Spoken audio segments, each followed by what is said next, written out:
అందరికీ మహాశివరాత్రి శుభాకాంక్షలు. కడప జిల్లాలో ఈ యొక్క మహాశివరాత్రి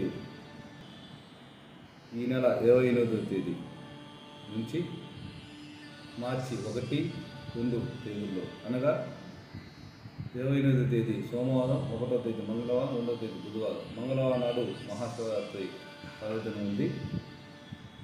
ఇందులో భాగంగా మహాశివరాత్రికి వివిధ దేవాలయాలకు సందర్శించే భక్తులకు ఎలాంటి ఇబ్బందులు కలగకుండా భద్రతాపరమైన చర్యలు కానీ అన్నీ కూడా ఏర్పాట్లు చేయడం జరుగుతుంది.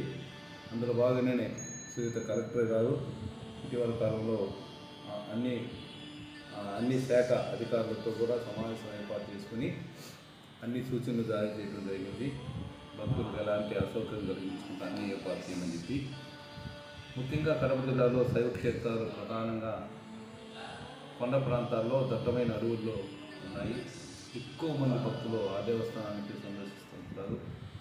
ముఖ్యంగా పొలతర మల్లేశ్వర స్వామి దేవస్థానం అయితేనేమి, నిత్యభూరి స్వామి దేవస్థానం అయితేనేమి, అచ్చిరాలలో ఉన్న శివాలయం అయితేనేమి, మల్లింకొండలో ఉన్న శివాలయం అయితేనేమి, ఈ దట్టమైన అడవుల్లో కొండ ప్రాంతాల్లో ఉన్న దేవస్థానాలు.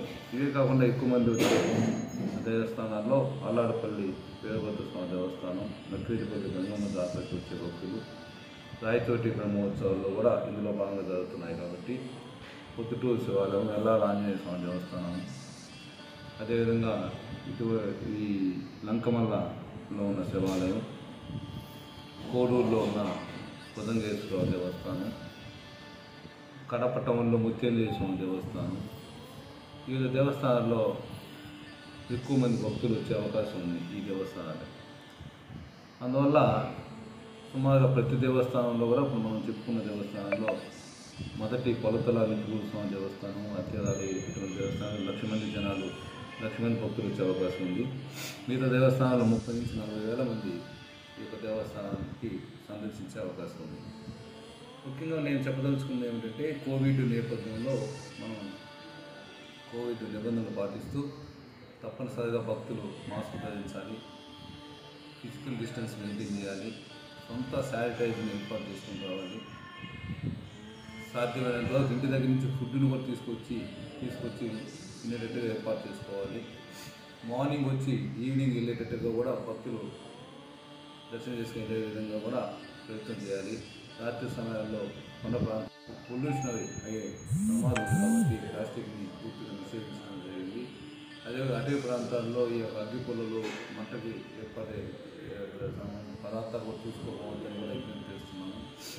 ఇంకొక ముఖ్యమైన విజ్ఞప్తి ఏమిటంటే, ఇప్పుడు కోవిడ్ నిబంధనల భాగంగా కోనేరు స్నానాలు, పుష్కర స్నానాలు లేవు, జల స్నానాలు మాత్రం ఏర్పాటు చేయడం జరుగుతుంది.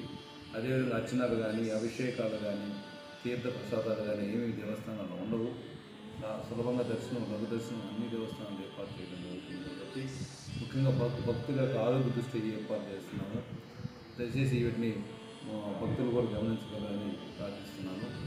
అదేవిధంగా ఈ యొక్క భక్తులు 70 సంవత్సరాలు, 80 సంవత్సరాలు ఉన్న వృద్ధులు కాకుండా రాకుండా ఉండటం మంచిది. చిన్నపిల్లలతో దేవాలయాన్ని సందర్శించడం అనేది ఈ యొక్క కాలంలో మంచిది కాదని కూడా మా నమ్మకము.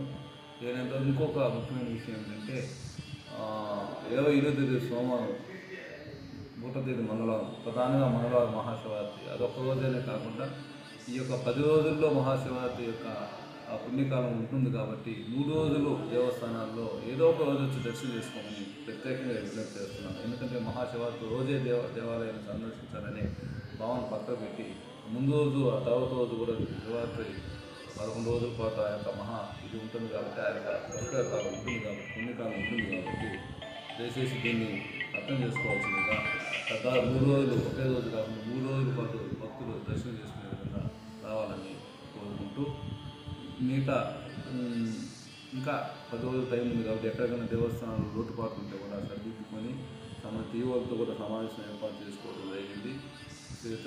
స్థానికంగా ఉన్న ఎంఆర్ఓస్, ఎంపీడీఓస్, ముఖ్యంగా వాటర్ సప్లై చేసే ఆర్డబ్ల్యూఎస్ డిపార్ట్మెంట్ హెల్త్ క్యాంపులు ఏర్పాటు చేయడం, ఫైర్ ఇంజిన్లు, ఫైర్ సేఫ్టీ కోసం చర్యలు తీసుకోవడం, చిన్న మైనర్ రిపేర్ పంచాయతీరాజ్ రోడ్డు అయితే పంచాయతీరాజ్ డిపార్ట్మెంటు, అదేవిధంగా ఆర్ఎన్బి రోడ్డు అయితే ఆర్ఎన్బి రోడ్లో డిపార్ట్మెంట్, ఆర్ఎంబీ డిపార్ట్మెంట్ వీళ్ళంతా కూడా రోడ్లు రిపేర్ చేస్తూ ఉన్నారు.